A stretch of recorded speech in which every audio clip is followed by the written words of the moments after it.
I am Nancy, and I have an older brother named Keith, who is 7 years my senior. Since childhood, Keith displayed exceptional academic prowess, excelling from an early age. He graduated from a prestigious high school and university, and naturally, our parents were immensely proud of him. They often spoke about Keith's remarkable achievements. Growing up in an environment where he was expected to excel and constantly praised, Keith's personality underwent some changes. Upon graduating from university and finding a job, he decided to leave our family home, sarcastically remarking, "I can't bear such a mundane life in this house anymore." I'll never forget the wry smile on his face at that moment. Our parents, visibly surprised and somewhat saddened, recalled how cheerful and cherished Keith used to be. Admittedly, I felt anger during that time. I didn't stand out academically or in sports, and my high school wasn't super prestigious. Still, I valued the bond and love within our family. Both Keith and I owed our lives to our parents' support, and I wished he felt the same. Throughout my high school years, I realized the warmth and love of a family are precious. Strangely, my brother seemed immune to that love. Our parents showered us with endless affection, yet Keith perceived them as ordinary people. As a child, he was my hero, handling everything perfectly. He used to care, play, and help me study. However, by the time I was about to graduate high school, he started questioning the value of higher education and dismissed my pursuits. Whenever confronted, he blamed our parents, claiming he became this way because of them. I cried, but my parents reassured me, saying, "Nancy, you've grown into a truly kind-hearted person." Encouraged by their kindness, I entered a national university and secured a job at my dream company. By the time I started working, my parents were almost 60, and my brother was already married. Oddly enough, neither my parents nor I had met his wife. Despite numerous invitations, he hesitated, citing considerations about introducing her to our family. About half a year into my new life as a working professional, an unexpected event disrupted my routine. During work hours, I received a personal call from my usually aware mother. Concerned, she inquired about my well-being and then dropped the bombshell. "Your father suddenly fell." My heart sank, and I immediately informed my supervisor, rushed to catch a taxi, and hurried to the hospital my mother had mentioned along the way. As I made my way to the hospital, my mind was filled with repeated hopes and prayers for my father's well-being. Upon entering the waiting room, a heart-wrenching scene unfolded. My mother, tears streaming down her face, greeted me with visible distress. "What happened, Mom?" I asked, settling beside her with a heavy heart. The morning had started like any other, and the sudden turn of events left me unable to process the unfolding situation. Words poured out of me, one after another, seeking answers. After a pause, my mother quietly uttered, "Your father has been diagnosed with cancer." The revelation hit me like a tidal wave, causing time to momentarily stand still. The shock, surprise, and anxiety within me spilled out in my voice as I questioned, "Why?"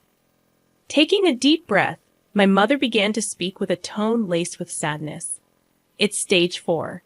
The cancer has spread to the bile duct, and they said it's hard to remove it all."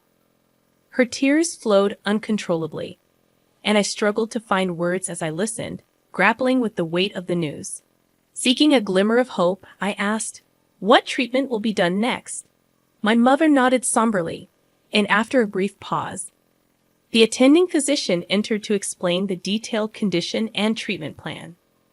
The reality of my father's illness had surpassed expectations, with confirmed metastasis to other parts. Even if they operated, there was a significant risk, and success couldn't be guaranteed. In the heavy silence of the waiting room, my mother and I held hands, attempting to come to terms with this harsh reality. The doctor's matter-of-fact words emphasized the crucial choices ahead, continuing with chemotherapy or opting for support in a palliative care ward.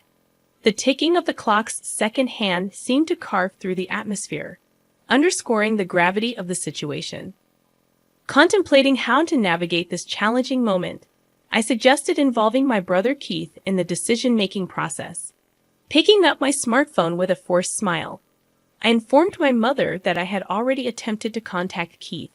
However, recalling his past behavior and nature, I sensed a premonition, his reluctance to face tough decisions. Despite his potential resistance, I persevered, believing in the importance of gathering the family's opinions. After numerous attempts, I finally heard my brother's slightly irritated voice, urgently and anxiously. I pressed him to understand our father's condition, emphasizing the need for his presence at the hospital. His dismissive response lacked empathy, shaking me to the core, as I reminded him of our father's immense contributions to our family. Tears threatened to spill as I confronted my brother's apparent indifference to our father's critical condition. However, my brother, devoid of any visible emotion, briskly stated, "Now is not the time to be fussing over this. There's no point in discussing further. I'm hanging up," and promptly ended the call. Stunned by the exchange, I found myself at a loss. My astonishment at my brother's indifference was evident. I had known he lacked a sense of family bond and gratitude, but I never imagined he had grown into such a detached person. Returning to my mother, a look of concern was etched on her face. "What happened?" she inquired. I replied, "It seems he is quite busy now," avoiding the details. My mother sighed deeply, murmuring, "It would have been comforting if Keith was here." In the following months, my father chose to spend his final moments in a palliative care ward, and after that decision, he quietly passed away. I informed my brother of the somber news over the phone, conveying the details of the wake and funeral. However, his response was cold, stating, "I'm busy with work, so I can't attend. Please proceed without me." True to his word, he didn't appear at our father's wake or funeral. Even my mother seemed shocked by this fact. She probably never imagined her son wouldn't show up for his father's funeral. Both family and acquaintances expressed their surprise and disappointment at his absence. After the funeral, when a moment of quiet settled among the family, my mother exhaled deeply, muttering to herself, "He really didn't come." I took her hand and said firmly, "Mom, let's not worry about him anymore. We have to let him walk his path. For now, let's cherish our memories of Dad." In response, my mother tightly squeezed my hand and smiled, saying, "Thank you." Unbelievably, the next day, my older brother suddenly appeared at the apartment where we live. When I opened the door, his expression was different from usual, filled with an urgent restlessness. Stepping inside, he demanded, without any greeting, "Where is the inheritance father left behind?" Shocked by his demand, I emotionally retorted, "Seriously? Someone who didn't even show up at the funeral. And now you're saying this?" Visibly irritated, my brother snapped, "Kids should stay quiet," instantly tensing the atmosphere. My mother stepped forward to calm the situation, explaining, "Apart from this apartment, your father didn't leave much behind. There's no way that's true." Retorting in frustration, my brother barely concealed his anger. Remaining calm, my mother placed my father's passbook on the table for him to see. Flipping through it, it became clear that all the savings our father had were transferred to a different account. "What is this all about?" my brother exclaimed in surprise. Gently, my mother replied, "Your father had instructed to move all the money to my account earlier. Also, this apartment's name has been changed, and now it's in my name." Taken aback, my brother was at a loss for words. He merely clicked his tongue in frustration and left. As we watched his departing figure, we were once again filled with admiration and gratitude for our father's foresight and his plan to protect the family. A few months later, my mother suddenly fell, and she was immediately taken to the hospital. It was completely unexpected, and the family was filled with shock and concern. The diagnosis revealed that she had pneumonia, and it was in a more advanced stage than we thought. I recalled that she had been coughing slightly lately, and when she visited a small clinic, the diagnosis was a minor cold. Relieved by this news, we didn't think much of it. However, more detailed examinations at a major hospital revealed a much more severe condition, giving her only about 3 months to live. Hearing this news left me speechless, as it seemed unimaginable, especially considering how healthy she appeared. Tragically, just a few days after the 3-month mark, my mother quietly passed away, leaving a space filled with an indescribable stillness and sorrow. Filled with guilt and grief, I questioned why I didn't notice sooner and why I didn't take her to a bigger hospital immediately. Even after learning about my mother's pain, there was no sign of my brother coming to our house. My aunt, my mother's sister, and I handled the arrangements for the wake and the funeral. Understandably, my brother's absence was a significant shock for my aunt, just as it had been during our father's funeral. However, expecting or saying anything to my brother felt meaningless, given his past actions. A few days after the funeral, as my aunt and I were sorting out the heirlooms, my brother appeared again, accompanied by his wife, whom we were meeting for the first time. He bluntly inquired about our mother's inheritance, assuming she must have left something. Shocked and dumbfounded, my aunt stared at him in disbelief. The most astonishing part was that beside my brother stood his wife, my new sister-in-law, who neither met our eyes nor greeted us. She just stood silently next to my brother. Even more shocking was that my brother didn't even visit our mother's grave, trying to maintain calmness. I suggested, "Brother, please at least pay your respects to our parents. Visit Mom's grave." However, he responded dismissively, "Does that even mean anything?" He quickly followed up with, "By the way, how much of Mom's inheritance is left?" At that moment, May's expression changed drastically. In a voice filled with anger, contrasting with her usual warmth, she sternly admonished Keith, "How can you think of such things at a time like this? Nancy is managing the funeral on behalf of both of you, putting in all her effort. Shouldn't you act with a bit of gratitude, thinking of your parents?" However, my brother completely ignored our aunt's anger, responding dismissively, "Auntie, it's none of your business. Don't interfere." With demands made by both my brother and sister-in-law, the atmosphere in the room became cold and tense. Behind my brother, his smiling sister-in-law remarked, "Of course, I remember your name, Nancy. Do you plan to keep all of your mother's inheritance for yourself? Sorry, but we can't allow that. This apartment is so lovely. I think it's perfect for us." I never imagined that my brother and his wife would make such audacious demands. "Why should I have to leave for the sake of both of you?" I asked, my voice quivering. Undeterred, my sister-in-law continued, twirling her finger. "This apartment has just been renovated, and its location is amazing.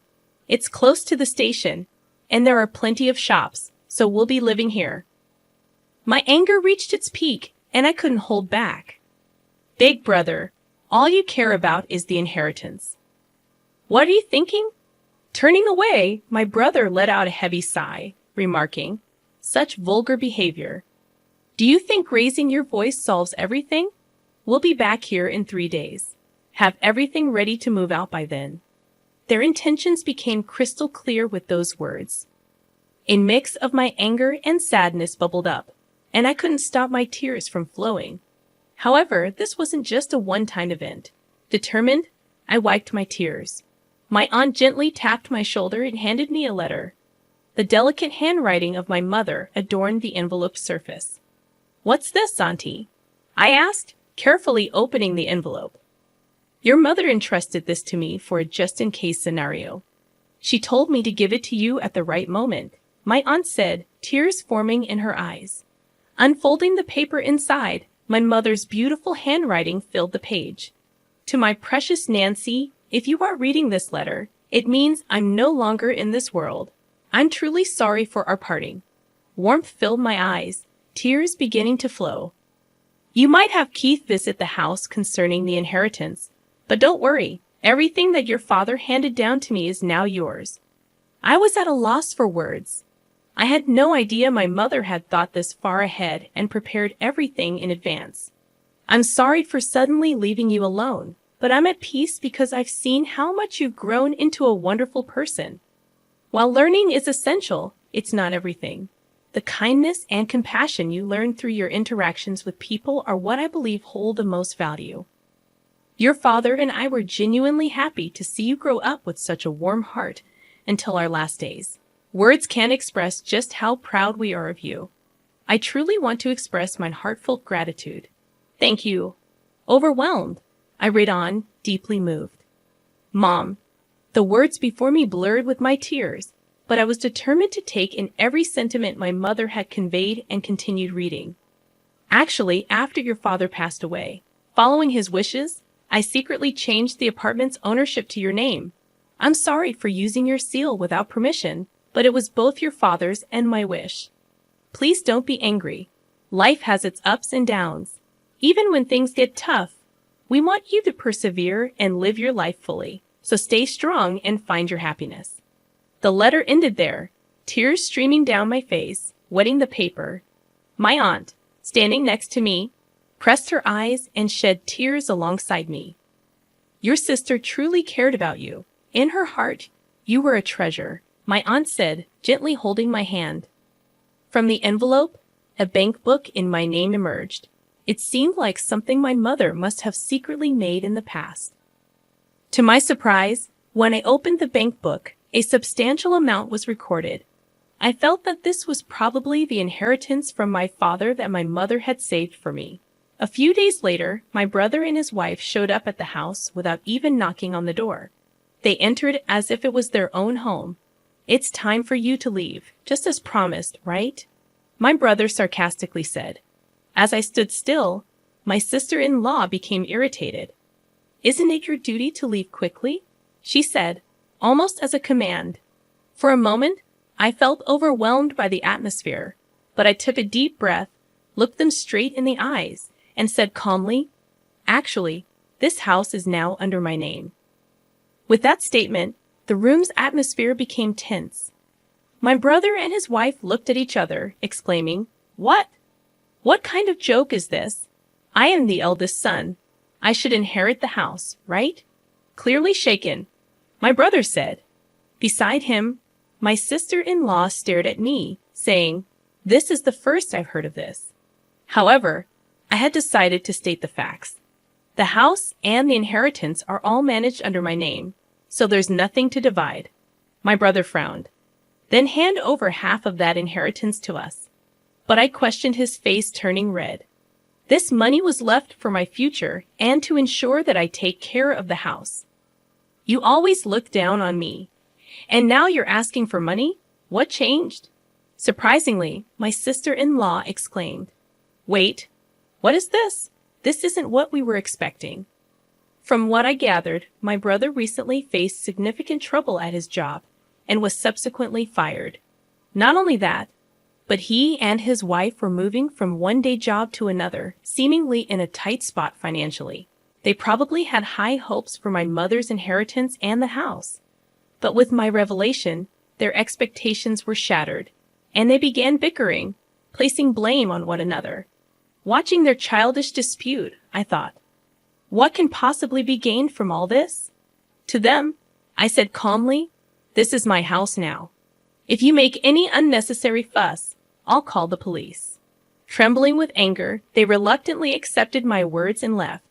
Since then, I've had no contact with them. I deliberately deleted all their contact details and began a new life in this apartment.